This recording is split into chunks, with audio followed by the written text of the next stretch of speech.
A lot has happened over the past week, and an LGBTQ turf war in Thailand between the Thais and Filipinos was not on my 2024 bingo list. Also, rest in peace, Akira Toriyama, you are the GOAT. Without you, we would not have a lot of the great things we enjoy today. But we're not going to be talking about that today. Today, we are going to be talking about one of the most unnecessary apologies, in my opinion. As you guys may or may not know, K-pop has been growing steadily in global popularity ever since Psy dropped this banger. A slow rise, but steady nonetheless.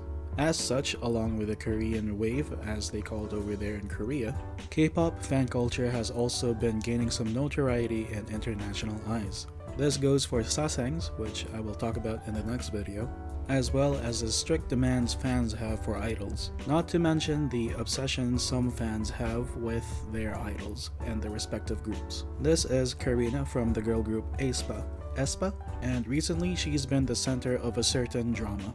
Now, I've been listening to K-pop for quite some time now, and I haven't listened to K-pop since 2018 or something along those lines. Well, not completely stopped listening to it. I still listen to some of the songs from time to time, like whatever their new releases are. But one thing that I'm saddened to see not change in K-pop at all is how fans still seem to get caught up in idols getting into relationships. I mean, be for real here. High school students are dating everywhere all the time. And Karina is like, what, college age? I'm gonna let you in on a secret. College students are doing way more than just dating. How do you know that your favorite idol is not doing the same thing? So this time around, my news source is from Koreaboo, which, I know is not really the most reputable site when it comes to K-pop, but this is the only K-pop news source I'm currently following. If you guys have any other K-pop news sources you would like to share with me that are a bit more reputable, please do let me know. Anyway, as I was saying, I've compiled the entire saga into a single document because I personally don't like the way Koreaboo does their articles. Like, why is there an unholy amount of pictures between paragraphs? I'll leave links to their individual articles in the description below. You'll kind of understand what I mean, but yeah, me just compiling everything is for me to easily digest the information. So the bombshell, well, not really bombshell, but the news came from a news source called Dispatch, which is a Korean news outlet, I suppose, where they kind of followed Karina and her boyfriend, well, not boyfriend at the time, but the future boyfriend in Milan, Italy, where there was a Prada show. And according to Dispatch, this is where the relationship just kind of started. And later on, the two companies that were managing both Lee Jae-wook and Karina basically confirmed their relationship. And personally, in my opinion, if anything gave them away, it's probably this photo. I mean, seriously, calm down, my guy. This look probably blew the cover, you know what I'm saying? It's like that look you give your parents when they caught you doing something and you're trying to pass it off. That's kind of what the look looks like. So as you guys know, being in the idol, or rather the entertainment industry in Korea, the schedules are pretty demanding. But according to the articles, apparently whenever they would find time, they would meet in Lee Jae-wook's house. Well, fans are not gonna like that piece of information. But here's something interesting I've never seen before happen when I used to listen to K-pop. Netizens have actually been reprimanding Dispatch for revealing that the two are dating. And this is something Dispatch has been notoriously been doing for the past few years.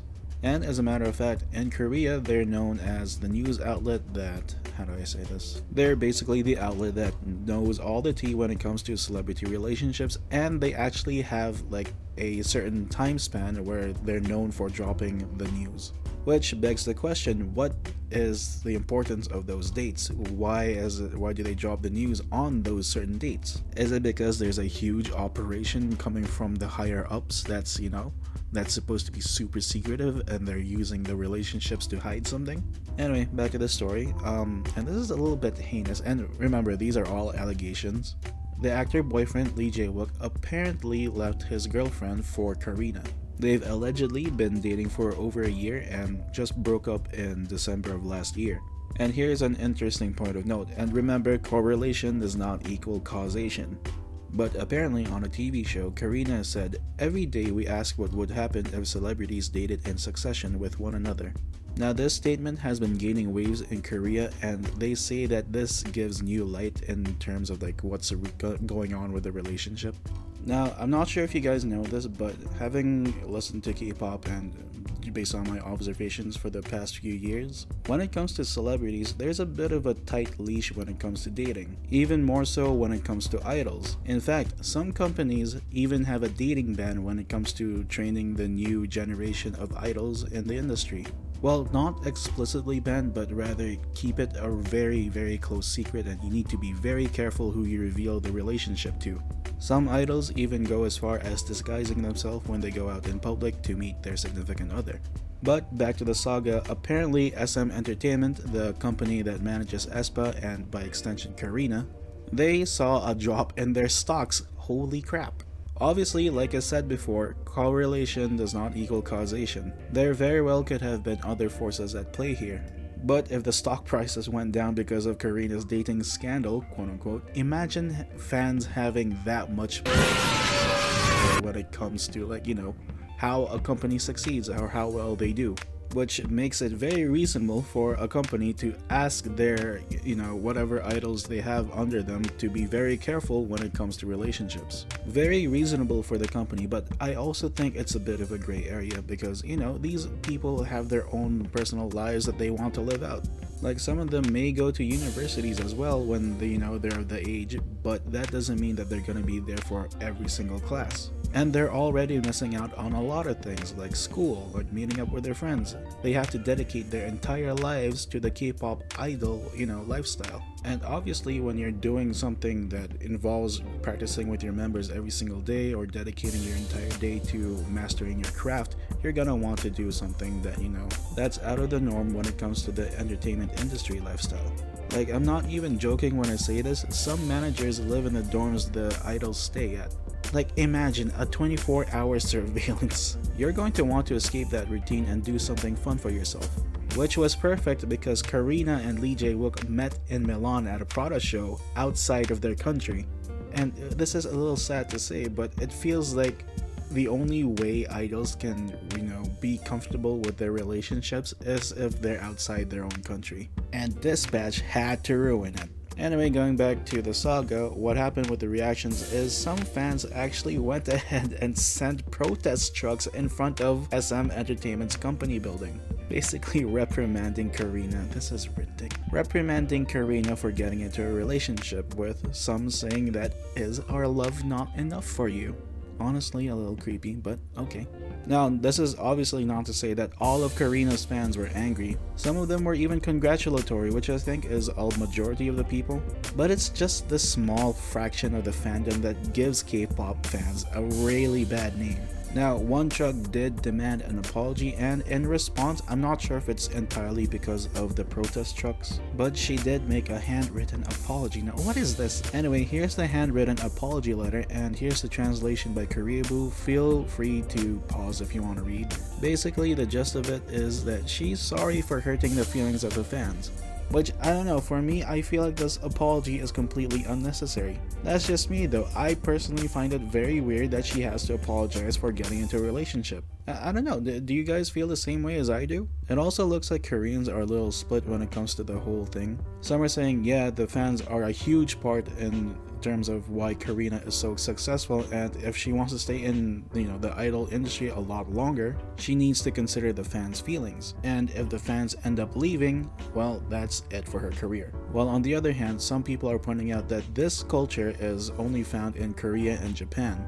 And they also think that it's very weird that idols have to apologize for getting into relationships. Anyway, the news got so big that the BBC actually ended up covering it. Additionally, it was even one of the more popular posts in r/facepalm. Which, let's admit, this is a bit of a facepalm moment. This didn't even need to blow over the way it did. Anyway, most of the Reddit comments seem to agree that this is really not it. But flying back over to Korea, it also seems like the Koreans have deemed this to be a national embarrassment. Which, rightfully so. I really personally don't think that people should be apologizing for getting into relationships unless they're dating a murderer.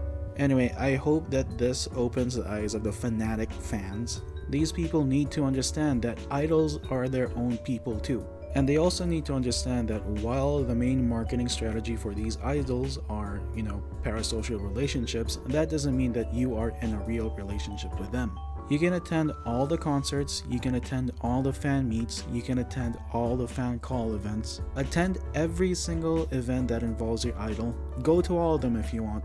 You still won't understand them or know them on a personal level. You're not the one they're gonna call if they want to go out and chill. Matter of fact, you're not even in their contact list. Hopefully this serves as a lesson that while your actions may be local, it can still gain some international notoriety. Don't be the one to put a stain on your country's name. Anyway, hope you guys liked the video. If you liked it, leave a like. If you disliked it, leave a dislike. Subscribe if you want to. I'll try to make more art related content in the future. Anyway, see ya.